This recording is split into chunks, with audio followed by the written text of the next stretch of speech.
Okay, let's go. See who's on the call. Sick of doing these, as you can imagine, but we'll get through it. Rory, over to you, sir. Go ahead. Thank you. Hi, Ollie. Well back today. How much did you enjoy yourself out there today? It's been a little while since you've had a knock like that to celebrate. Yeah, no, I really enjoyed it. I think it's my first test as well at my home ground, which was really a sort of special occasion for me. But no, I really enjoyed being back out there and sort of just trusting my game and trusting my sort of defence and just spending a good amount of time. Yeah, we all know about your numbers here. It's a pretty impressive record you've got there, and I think 7 of your first class centuries have come here. Did you think you were on for 8? Oh, I would have loved it, to be honest. I think it's one of those you sort of dream about getting 100 with a packed house in your sort of home ground, but that's okay. Hopefully I'll have some more opportunities in the future, but happy to contribute to sort of putting aside in a decent position. And you've spent more time on that pitch than anyone else batting. What do you reckon? Does the scoreboard tell a true story, or do you reckon there's a few runs still out in that pitch and it could get a bit different in the latter half of the game? I think the pace of the game will probably change a little bit now. I think as we saw sort of this afternoon and this evening, I think it is a good pitch now. It's sort of with that softer ball, and the outfield's quickened up as well. So I think we might sort of see. We might have to toil a bit longer for our wickets, but I think if we can just hang in the right area as long as we can, I think hopefully we can get our rewards. Thanks. Okay, let's go Tim Wigmore, please. Hi, Ollie. Well played. There's obviously been a bit of talk about your stance. You seem to have moved back from sort of middle and off towards middle today. Is that right? Yeah. What was the sort of thought process in going back to that? To be honest, I think I've probably watched the way Ruti's played this series and how he's gone about it, and I had some good conversations with coaches and some senior players, and I think I've recognised the Indian attack. They're a very skilled attack, and their main port of call is sort of to attack that knee roll. So I think it's obviously, as a batter, you're going to get out somehow, and whether a team is trying to sort of challenge their outside, you'll sort of fist stump that as much as you can, or if they're going to attack that knee roll as much as you can, you've got to recognise that and you've got to adapt your game accordingly. So that's what I've done. I probably decided it a couple of weeks ago. That's how I was going to go about my business, probably for this series for now. And how hard is it to kind of ignore that amount of noise?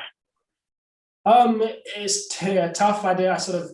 I felt it was frustrating at times because I did my first shoulder. To be honest, I did my first shoulder injury, and I sort of moved across a little bit to middle and off stump, and everyone was like, "Wow, this is the greatest move." I had some good success for England and for Surrey batting there, and I think so. It was. And I did well batting there this season for Surrey as well. So I think you've got to listen to the people you trust and the people who know your game the best, and take their advice where you can. I think because there is a lot of noise as players, which is always going to come with playing for England. So it's trying to listen to the right people and the people you trust best, and work out what's best for you. And just finally, you're on the pitch when Javo kind of came on. Was that quite a kind of, I don't know, weird or even a scary moment? Yeah, Javo's made a few appearances this series. I don't know how he's got on the pitch again, to be honest. I just try and stay in my little bubble. Don't let it affect me. To be honest, just block it out. Okay, let's go Mike Walters, please. Hi, Ollie. Well batted. Just staying on Javo briefly. Are the players sick of the sight of him? Because I know a lot of us in the press box are, and the reaction of the crowd today suggested the joke isn't funny anymore, if it ever was. Yeah, I think so. I don't know. Yeah, I got a few laughs first time round. I haven't heard it. I've been on the pitch. I haven't heard much. We don't really talk about it, to be honest. It's not that.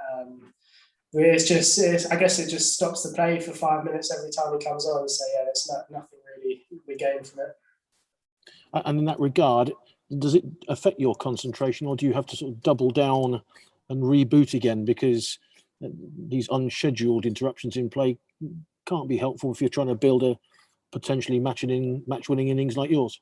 Yeah, I think you just got to try and block it out. And look, as a batter, that's the art of batting is sort of switching on and off. I try and switch off a little bit between balls, but as soon as I'm there, my stance, whatever has happened before, whatever happens in between the balls, I just try and sort of get in a good place for that next ball and try and sort of as present as I can. So yeah, I try avoid it. Obviously, it does disrupt you for 5 minutes or so, but yeah, just try and block it out. Thank you very much. Thanks, Mike. We'll take one more from Stefan, BBC. Go ahead, Stefan. Hi, Ollie. You're only 23, but you've had ins and outs of this England Test team, ups and downs. You even kept wicket at one point. Can you just talk about the sort of journey that you've been up on until now, and how you're going to go about, really nailing down a spot in this team? Yeah, it's been sort of a very stop-starty career. I guess I made my debut back probably nearly 4 years ago. I'm not sure, 2018 maybe. And I've been sort of in and out, and I've had some shoulder operations and that kind of thing. But I'd love to. It's been a learning curve, to be honest.